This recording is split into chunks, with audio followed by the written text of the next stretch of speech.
The young man was just splashed with water all over. He immediately demanded an apology from the other person. Looking at the young kid in front of him, the hooligan just laughed. The hooligan then stepped forward to teach him a lesson, but he had no idea that inside the high school student's body was the soul of the gang leader. Just a few days ago, the young man was still a high school student who was being bullied. One day, he climbed up an overpass, planning to commit suicide, but he was unexpectedly saved by the gang leader. However, when the gang leader woke up in the hospital, he found that he had taken on the appearance of a high school student. It turned out that the two of them had unconsciously switched souls. He was stunned for a moment. At that moment, he heard the voice of his gang member, so he immediately opened the door to the room. The young man greeted them with a smile, but was immediately knocked to the ground. The young man didn't know why they were beating him, but when he looked at the mirror beside him, he realized that he had truly taken on the appearance of another person. He was just about to explain to them when they took him directly to the morning hall. Seeing his own memorial tablet, the young man became furious and loudly declared that he was not dead.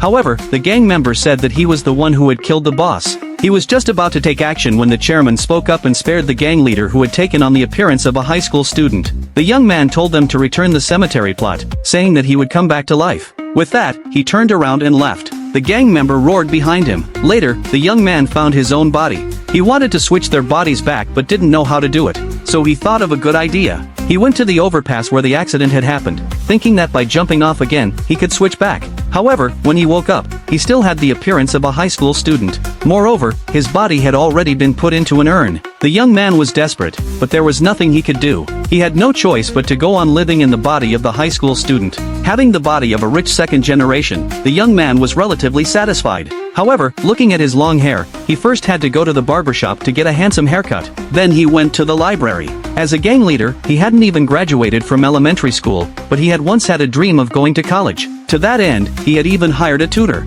But later, because of his busy work schedule, he had given up on his dream. Now, he could finally study openly.